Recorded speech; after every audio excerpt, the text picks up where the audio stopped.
Bismillahirrahmanirrahim. Assalamualaikum warahmatullahi wabarakatuh. Waalaikumsalam warahmatullahi wabarakatuh. Innal hamdalillah nahmaduhu wa nasta'inuhu wa nastaghfiruh wa na'udzu billahi min shururi anfusina wa sayyiati a'malina. Man yahdihillahu fala mudilla lahu wa man yudlil fala hadiya lahu. Asyhadu an la ilaha illallah wahdahu la syarika lahu. Asyhadu anna Muhammadan 'abduhu wa rasuluhu la nabiyya ba'dahu. Amma ba'd. Hadirin hadirat rahimakumullah. Alhamdulillah di pagi yang selalu didoakan sama Rasul keberkahannya. Allahumma barik li ummati fi bukuriha. Ya Allah berkahi umatku di pagi harinya. Kita manfaatkan amanah hidup di hari ini. Kita mulai dengan salat subuh berjamaah. Kita bangun, lanjutkan dengan menuntut ilmu. Kita manfaatkan sebaik-baiknya buat mendekatkan diri kepada Allah Subhanahu wa taala. Mudah-mudahan upaya kita akan diberkahi oleh Allah Subhanahu wa taala. Orang-orang yang meniti jalan untuk senantiasa menuntut ilmu, mudah-mudahan upaya mereka, usaha mereka akan menjadi penyebab dimudahkannya kita untuk masuk ke surga Allah Subhanahu wa taala. Hadirin hadirat rahimakumullah. Pada pertemuan yang lalu kita membahas 4 ayat awal dari surah Al-Mujadilah atau surah Al-Mujadalah. Kita sebutkan kemarin bahwa surah ini biasa dinamakan Al-Mujadalah atau Al-Mujadilah. Ya. Al-Mujadalah adalah menggambarkan tentang perbuatan yang terjadi antara dua pihak. Adanya hiwar, adanya dialog antara Nabi dengan seorang sahabiyat yaitu Khawlah binti Sa'labah. Tapi kalau Al-Mujadilah artinya yaitu perempuan yang berdialog kepada Nabi Sallallahu Alaihi Wasallam. Kita sudah membahas pertemuan yang lalu bahwa Allah Subhanahu Wa Taala mendengarkan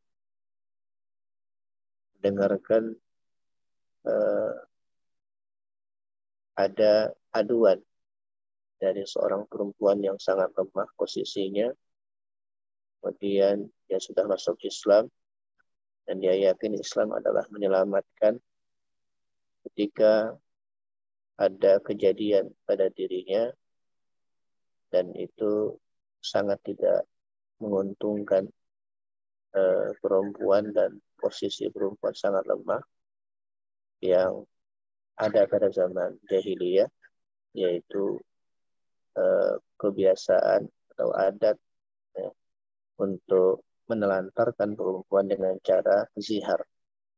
Kalau sudah tidak suka dengan istrinya, dengan kata-kata pamungkasnya, katakan engkau seperti punggung ibuku, maka saat itu juga nasib perempuan menjadi terkatung-katung, tidak lagi terperhatikan, dan tidak ada yang bisa untuk membela nasibnya. Allah Subhanahu wa Ta'ala mendengarkan aduan itu dan Khawlah yakin betul bahwa Islam tidak akan melakukan hal itu, membiarkan hal itu kepada umatnya.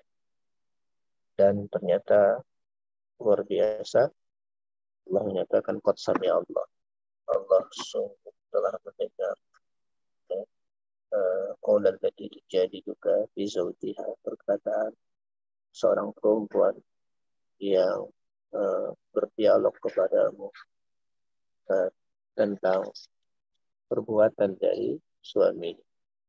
Kita sudah bahas ya tentang hukum zihar dan bagaimana Islam memberikan solusinya. Bagaimana Islam memberikan solusinya dengan cara membayar kafarat sebelum seorang suami ingin kembali kepada istrinya, maka dia harus membayar kafarat. Dan kafaratnya ada tiga tingkatan jenis kafarat.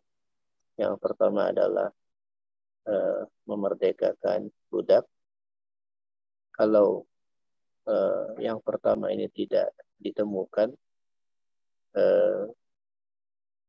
baik dia tidak punya budak, atau yang kedua perbudakan sudah memang tidak ada lagi, maka berpindah kepada level 2, yaitu berpuasa 2 bulan berturut-turut. Ya, berpuasa 2 bulan berturut-turut. Yang dimaksud dengan 2 bulan berturut-turut adalah memang berturut-turut dan tidak boleh ada satupun yang memisahkan antara satu hari dari 2 bulan tersebut, kecuali puasa-puasa waktu-waktu yang memang dilarang untuk berpuasa atau kondisi-kondisi yang dilarang untuk berpuasa, baru dia dianggap pemisah yang seharusnya ya memang tidak bisa kita langgar, nggak bisa kita langgar. Kemudian semua hal yang dibolehkan kita untuk tidak berpuasa di puasa wajib itu juga menjadi penggugur puasa berturut-turut. Katakan sakit, kemudian safar, yang juga dibolehkan tidak berpuasa pada saat kita puasa wajib, itu juga menjadi penggugur untuk puasa yang berturut-turut tersebut. Tetapi kalau niatnya ingin lari dari puasa berturut-turut 2 bulan, lalu dia safar ke tempat tertentu untuk lari dari hal itu supaya dia tidak berpuasa di hari-hari safar, maka Allah Maha tahu dengan apa? Dengan niatnya. Ya, Allah Maha tahu dengan niatnya. Nah, kemudian yang ketiga, kalau dia tidak mampu untuk berpuasa berturut-turut, dan kemampuan ini ukurannya adalah bisa nggak kita melaksanakannya. Ya. Bisa nggak kita melaksanakannya kalau kondisi kita adalah kondisi yang kuat, melaksanakannya sehat, tidak ada halangan untuknya, mengatakan tidak mampu. Allah Maha tahu dengan kondisi kita. Jadi baru pindah kepada level 3, yaitu memberi makan 60 orang miskin. Ya, memberi makan 60 orang miskin. Nah, di penghujung ayat keempat, Allah Subhanahu wa Ta'ala menyebutnya tilka hududullah. Ini batas-batas agama Allah Subhanahu wa Ta'ala. Ini batas-batas aturan Allah Subhanahu wa Ta'ala kepada kita semua, seluruh umat manusia, terutama kaum muslimin, orang-orang yang telah beriman kepada Allah Subhanahu wa Ta'ala, untuk ditaati. Ya, untuk ditaati. Di antaranya aturan tentang zihar kalau berlaku, maka kalau terjadi, maka untuk kembali dia harus membayar kafarat, dan kafaratnya tidak boleh main-main. Ya, dia harus mengikuti aturan-aturan yang disebut dengan hududullah, ya, disebut dengan hududullah. Inilah batas-batas Allah. Ya. Allah telah memberikan ketentuan, maka ketentuan itulah yang wajib untuk dilaksanakan. Nah, ayat-ayat berikutnya terkait dengan bagaimana konsekuensi dari orang-orang yang tidak menaati aturan-aturan yang telah ditentukan oleh Allah Subhanahu wa taala. Di hari ini kita akan belajar tentang hal-hal itu. Bagaimana orang-orang yang tidak patuh, apalagi sampai ke tingkat meremehkan aturan-aturan yang telah diturunkan oleh Allah Subhanahu wa taala untuk kemaslahatan umat manusia dan terutama kepada orang yang beriman kepada Al-Qur'an yang diturunkan oleh Allah Subhanahu wa taala. Allah Subhanahu wa taala berfirman, A'udzubillahi minasyaitonir rajim, innal ladzina yuhadduna Allaha wa rasulah. Sesungguhnya orang-orang yang menentang Allah dan Rasulnya. Sesungguhnya orang-orang yang menentang Allah dan Rasulnya. Nah, menentang di sini maksudnya adalah Allah menentukan hukum, tapi mereka sendiri membuat hukum sendiri. Ya, mereka tidak menggunakan hukum yang ditentukan oleh Allah Subhanahu wa taala. Dan ini ada kaitannya dengan ayat sebelumnya, yaitu batas-batas dan ketentuan yang telah ditentukan oleh Allah Subhanahu wa taala. Ini tidak main-main. Ya. Aturan ini bukan main-main. Aturan yang betul-betul Allah turunkan untuk kemaslahatan manusia. Ya, harus kalian taati kalau melanggar aturan Allah Subhanahu wa taala. Lalu Allah Subhanahu wa taala diberlakukan secara umum, tidak hanya kasus zihar, ya, tetapi aturan Allah secara umum. Innal ladzina yuhadduna Allah, orang-orang yang menentang Allah dan Rasulnya. Innal ladzina yuhadduna Allah wa rasulah. Sesungguhnya orang-orang yang menentang Allah dan Rasulnya, kubitu kama kubital ladzina min qablihim. Mereka pasti mendapat kehinaan sebagaimana kehinaan yang telah didapati oleh orang-orang sebelum mereka. Kubitu kama kubital ladzina min qablihim. Mereka pasti mendapat kehinaan sebagaimana kehinaan yang telah didapat oleh orang-orang sebelum mereka. Hadirin hadirat rahimakumullah, Nabi Muhammad adalah Rasul terakhir yang membawa ajaran-ajaran Allah Subhanahu wa taala. Sebelum Nabi Muhammad telah sekian banyak, ya, sudah ada 24 Rasul dan sekian ratus Nabi, ya, sekian ratus ribu Nabi yang diutus oleh Allah Subhanahu wa taala. Dan dalam Al-Quran kita mendapatkan sebagian dari kisah yang diabadikan oleh Allah Subhanahu wa taala, yaitu kisah penentang ajaran-ajaran yang dibawa oleh para rasul. Ya, bagaimana nasib mereka? Ya, penentang ajaran Allah dan Rasul, bagaimana nasib mereka ketika menentang Allah dan Rasulnya. Nabi Nuh, bagaimana umatnya, ya, diperlakukan oleh Allah Subhanahu wa taala. Kemudian kaum Ad, bagaimana Allah Subhanahu wa taala perlakukan. Kaum Samud, bagaimana Allah Subhanahu wa taala perlakukan. Kaum Nabi Lut, bagaimana Allah Subhanahu wa taala perlakukan. Ya. Kemudian Fir'aun yang begitu hebat dan luar biasanya kuasaannya, bagaimana Allah Subhanahu wa taala perlakukan, ya, dan seterusnya, eh, bahwa mereka, ya, dihinakan oleh Allah Subhanahu wa taala, dibinasakan oleh Allah Subhanahu wa taala karena mereka melanggar aturan Allah Subhanahu wa taala. Kubitu kama kubital ladina min qablihim. Hadirin hadirat rahimakumullah, ini peringatan keras, ya. Ini peringatan keras. Baca ayat kayak begini harusnya kita merenung, ya.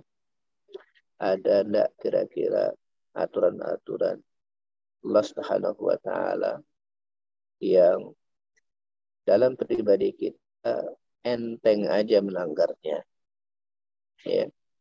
Seolah-olah tidak ada masalah kalau melanggar aturan Allah Subhanahu wa taala.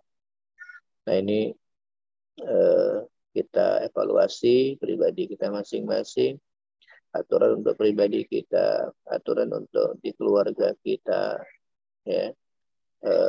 Jangan kita anggap remeh, anggap ringan, anggap enteng melanggar aturan-aturan Allah Subhanahu wa taala. Kubitu kama kubital ladzina min qablihim.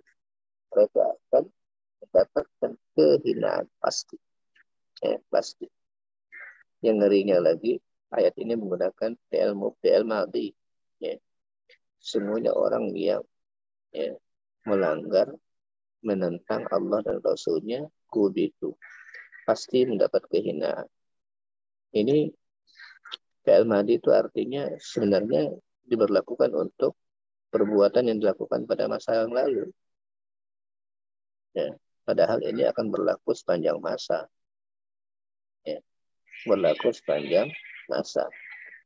Ya. Tapi Allah menggunakan fi'il madhi. Di sini bukan sekedar menunjukkan sudah pernah terjadi hal itu, tapi pasti terjadi. Ya. Seolah-olah sudah terjadi, gitu. Seolah-olah, kalau menggunakan fi'il madhi ini, seolah-olah sudah terjadi. Ya. Menunjukkan bahwa dia pasti terjadi. Dia pasti terjadi. Nah, hadirin hadirat rahimakumullah,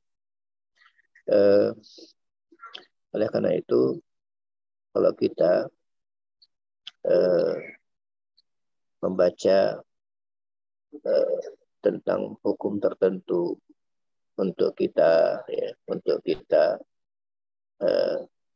dalam kehidupan pribadi, ya, kita diperintahkan begini begitu, tidak kita laksanakan, apalagi yang wajib-wajib, ya, sholat, zakat kita abaikan, kemudian puasa kita abaikan, haji padahal uang ada tidak kita utamakan untuk kita bayarkan, untuk kita tabungkan untuk berangkat, sebagainya. Nah, aturan-aturan yang lain, yang seluruh aturan, maka hidupnya akan mendapatkan kehinaan. Ya, mendapatkan kehinaan. Kubitu kama kubital ladzina min qablihim. Wa qad anzalna ayatin bayyinat. Ya. Wa qad anzalna ayatin bayyinat. Dan sungguh kami telah menurunkan ayat-ayat yang nyata, bukti-bukti yang nyata. Faqad anzalna ayatin bayyinat. Ya. Kami telah menurunkan ayat-ayat dan bukti-bukti yang nyata. Hadirin rahimakumullah, hukum-hukum Allah Subhanahu wa taala itu ayat. Insyaallah, ya. Ayat. Ayat itu adalah kemukjizatan yang luar biasa. Ayat itu kemukjizatan yang luar biasa. Baru disebut dengan ayat. Itu disebut dengan ayat karena dia mengandung kekuatan yang besar. Ya. Dia memiliki kemukjizatan dan aturan-aturan Allah Subhanahu wa ta'ala itu ayatun bayyinat, adalah tanda-tanda bukti kebenaran yang sangat-sangat nyata, ya, sangat-sangat nyata. Nah, betapa indahnya syariatnya, betapa indahnya aturan Allah Subhanahu wa ta'ala, dan betapa sengsaranya orang-orang yang melanggar aturan Allah Subhanahu wa ta'ala. Contoh, ya, bagaimana orang yang ingin bebas hidupnya, lalu tidak ingin terikat dengan kehidupan rumah tangga, lalu dia kumpul semaunya dengan kawan dan pasangan, ya, hidupnya dengan aturan suka sama suka. Ya. Dia ingin memuaskan keinginannya bisa pindah dari satu orang ke orang lain tanpa ikatan keluarga dan sebagainya, dengan orang yang mengikuti aturan Allah, dengan sama-sama ingin memenuhi kebutuhan biologisnya, diantaranya itu dengan cara menikah dan mengikat diri dengan akad yang ditentukan oleh Allah Subhanahu wa ta'ala. Ya, seolah-olah, ya, melampiaskan biologisnya itu sama, ya. Tetapi ketika diletakkan dengan cara akad dan aturan-aturan agama, maka dia halal, ya. Kemudian ujungnya dia akan mendapatkan sakinah, mawaddah, dan rahmah. Itu akan dia nikmati betul ketika dia menikah, dia melaksanakan aturan-aturan pernikahan, dan selama pernikahan dia melaksanakan perintah-perintah Allah, dia pasti akan merasakan sakinah, mawaddah, warahmah. Tapi ya, terlalu banyak sudah ayat, tanda-tanda, bukti-bukti di lapangan. Bagaimana sengsaranya orang yang melanggar aturan ini. Berapa lama bertahannya orang suka sama suka, lalu tanpa diikat dengan ikatan pernikahan. Kemudian ketika dia tidak suka ditinggalkan begitu saja. Maka posisinya sangat lemah, posisinya sangat-sangat, ya, rapuh, sehingga dia tidak mendapatkan jaminan apa-apa untuk bisa bertahan dalam kehidupan keluarganya. Lain lagi dengan dosa yang terus menghantuinya, kemudian dengan hubungan anak yang tak jelas statusnya nantinya, bagaimana dia semakin tua, semakin tak terperhatikan, dan seterusnya, dan seterusnya. Terlalu banyak tanda orang yang menentang aturan Allah, orang yang tidak mengikuti aturan-aturan Allah Subhanahu wa ta'ala, mendapatkan kesengsaraan. Itulah makna daripada kehinaan, ya, kesengsaraan hidup. Baru di dunia mereka sudah, ya, merasakan hal itu, apalagi nanti ketika mereka akan betul-betul mengalami hinaan yang lebih lagi dibandingkan dengan apa yang mereka terima di dunia. Nah, hadirin rahimakumullah, ayat ini mengingatkan kita betul-betul, ya, tentang bagaimana hati kita harus betul-betul menghormati aturan-aturan Allah Subhanahu wa ta'ala. Kita tegakkan di dalam diri kita masing-masing sebelum kita tegakkan untuk keluarga kita dan masyarakat kita secara umum. Tapi yang paling pertama, kita harus berusaha untuk menegakkannya buat pribadi kita masing-masing. Ini ayat yang ke-5 dari surah Al-Mujadilah. Ayat ke-6, Allah Subhanahu wa ta'ala berfirman, "Yauma yab'atsuhumullahu jami'a fayunabbi'uhum bima 'amilu." Yauma yab'atsuhumullahu jami'an fayunabbi'uhum bima 'amilu.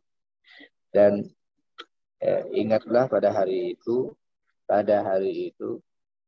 mereka semuanya yab'atsuhumullah, dibangkitkan oleh Allah Subhanahu wa ta'ala.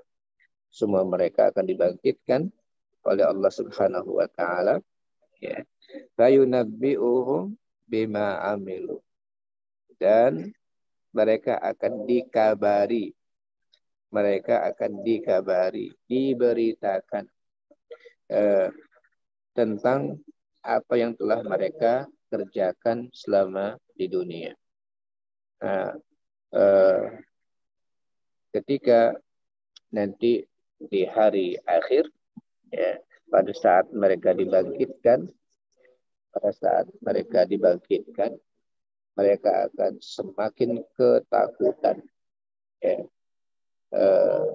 Orang akan semakin ketakutan melihat betapa Allah Subhanahu wa taala yunabbi'uhum, memberikan kabar kepada mereka.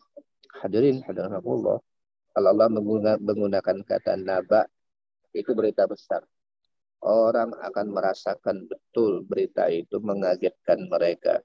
Orang-orang yang tidak mengikuti aturan Allah, semaunya hidup, bebas melanggar aturan Allah, seolah-olah tidak ada beban bagi mereka, ya, ketika hidup di dunia. Maka ketika dibangkitkan nanti di hari kiamat, ya, Allah akan kabarkan kepada mereka, ya, apa yang telah mereka lakukan selama di dunia. Maka Allah menyatakan ahsahullahu, ahsahullah. Allah, ya, Allah menghitungnya. Ya. Al-ihsa ini artinya adalah al-addu ad-daqiq. Al-ihsa itu al-addu ad-daqiq, yaitu perhitungan yang sangat-sangat rinci. Perhitungan yang sangat rinci. Ya. Kalau di dalam surah Al-Kahfi, ya, di sana disebutkan, ya, ma li hadzal kitab la yughadiru saghiratan wala kabiratan illa ahsaha. Ini kitab apa ini? Ya, tidak meninggalkan yang kecil, apalagi yang besar. Semua ada ihsanya, dihitung secara, ya, dihitung secara rinci. Mereka ketakutan, wa wajadu ma'amilu hadir, dan mereka menemukan apapun yang mereka amalkan hadir hari itu. Semua tercatat, wujud di hari itu. Semua tercatat. Ya. Ya.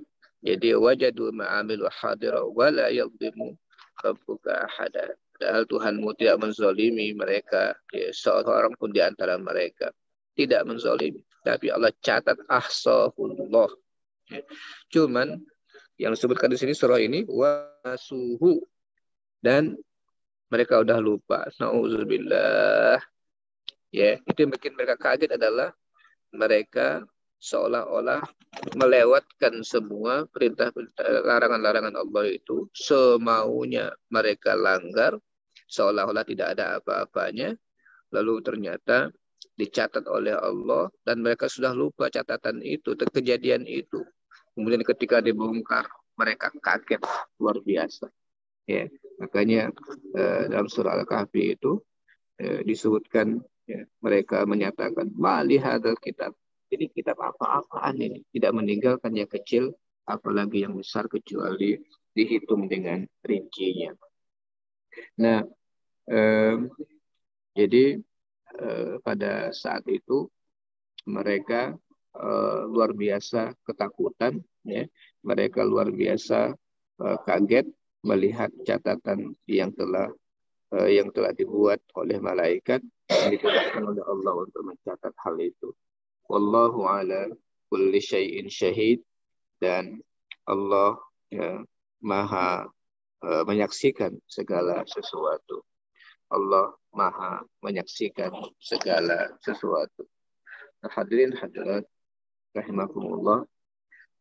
Jadi dari sejak awal ini, ya, surah Al-Mujadilah ini menanamkan kepada kita, meskipun bicara tentang hukum, tapi membicarakan tentang kemahakuasaan Allah luar biasa. Allah telah mendengar di sini, ya, Allah telah, ya, mencatat, Allah maha mengetahui, ya, Allah maha menyaksikan. itu adalah nilai-nilai keimanan yang akan mengasah kita, ya, mengasah hati kita untuk tidak sembarangan dan tidak nekat melanggar aturan-aturan Allah Subhanahu wa taala. Nah, teman-teman yang mengikuti acara ini, tolong kata-kata kunci ini dipegang ya. Qad sami Allah, ya. Kemudian kata-kata Allah, ahsahullah wa nasu. Sebelumnya adalah innallaha sami'un basir. Allah Maha mendengar, Maha melihat. Nah, kayak begitu itu kita pegang betul. Wallahu bima ta'maluna khabir. Allah Maha rinci pengetahuannya dengan apa yang kita lakukan. Kemudian tidak ada satupun yang terlewat dari catatan Allah Subhanahu wa taala. Nah, akan mengasah hati kita untuk tidak sembarangan melanggar aturan Allah, karena semua tidak akan ada yang terlewat. Nah, kemudian di ayat ke-7 ya, ayat ke-7 di hari ini kemudian Allah berfirman alam taro annallaha ya'lamu ma fis samawati wa ma fil ardh ma yakunu min najwa thalathatin illa huwa rabi'uhum. Tidakkah engkau perhatikan ya, bahwa Allah mengetahui ya, apa yang ada di langit dan apa yang ada di bumi. Nah, ini lagi ya. Ini lagi kepada kita disuguhkan lagi bahwa tentang ilmu Allah. Tidakkah engkau perhatikan wahai Muhammad ya, bahwa Allah ya, mengetahui apa yang ada di langit, apa yang ada di bumi. Udah ya. Bahkan ya, innallaha alimun bidzatis sudur. Ya, jadi yang terlindung di langit tidak ada yang terlindung di bumi, bahkan di hati, ya, terbetik di hati, belum kita ucapkan, Allah Maha mengetahui.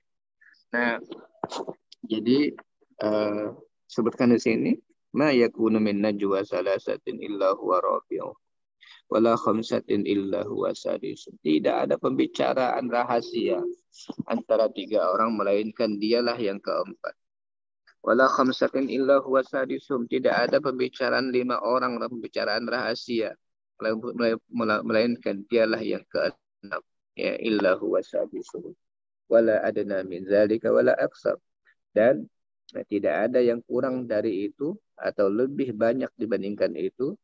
Maksudnya adalah tidak ada yang kurang dari 3, yaitu 1 nggak mungkin, 2 dan lebih daripada itu, yaitu 6 dan seterusnya, ya, kecuali Allah Maha mengetahui illa huwa ma'ahum aina makan. Tidak ada yang kurang dari itu atau lebih banyak dibandingkan itu, melainkan dia pasti ada bersama mereka dimanapun mereka berada. Masya Allah ya. Jadi ada pembicaraan rahasia untuk melanggar aturan Allah Subhanahu wa taala, untuk bersekongkol ingin merusak Allah Subhanahu wa taala, atau ya, bahkan ingin menghapuskan agama yang membawa aturan-aturan Allah supaya mereka bisa bebas tanpa ada yang menegur ya. Melakukan perbuatan-perbuatan yang tidak baik ya. Kalau ada pembicaraan-pembicaraan seperti itu ingin menentang Allah dan Rasul-Nya ya, maka tidak ada satupun pembicaraan rahasia kecuali Allah mengetahui hal itu ya, kecuali Allah mengetahui hal itu. Illa huwa ma'ahum aina makan. Thumma yunabbi'uhum lagi. Ya, Allah mengatakan thumma yunabbi'uhum bima amilu yaumal qiyamah. Kemudian dia akan memberitahukan kepada mereka pada hari kiamat. Bima amilu. Ya, thumma yunabbi'uhum bima amilu yaumal qiyamah. Allah akan memberikan kepada mereka, memberitahukan kepada mereka apa yang mereka lakukan pada hari kiamat. Innallaha bikulli syai'in alim. Sungguhnya Allah Maha mengetahui segala sesuatu. Jadi hadirin hadirat rahimahullah, di ayat-ayat sampai ayat ke-7 ini luar biasa ya.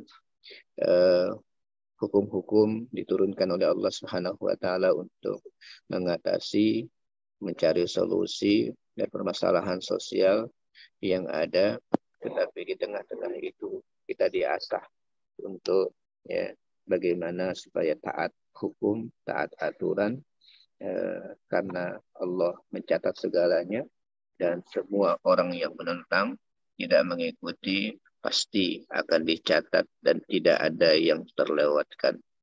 Nah, hal-hal ini mudah-mudahan menjadi pembelajaran buat kita, mengasah hati kita untuk senantiasa berusaha menaati aturan Allah sekecil apapun, ya, untuk menaati aturan Allah sekecil apapun dan takut melanggar aturan Allah sekecil apapun, apalagi sampai ke tingkat ada upaya untuk untuk meruntuhkan, untuk menghilangkan atau untuk meniadakan aturan Allah.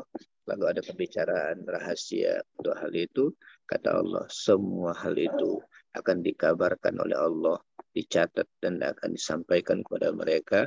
Lalu mereka kaget karena mereka akan mendapatkan azab yang luar biasa dari Allah Subhanahu wa taala nantinya.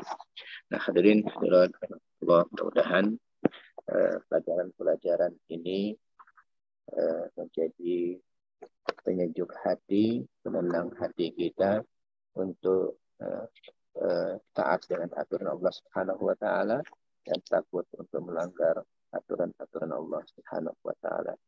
Mudah-mudahan kita semakin baik ya ke depannya, semakin ingin melaksanakan aturan sekecil apapun aturan itu, karena tidak ada perbuatan kita kecuali akan dihitung oleh Allah Subhanahu wa taala.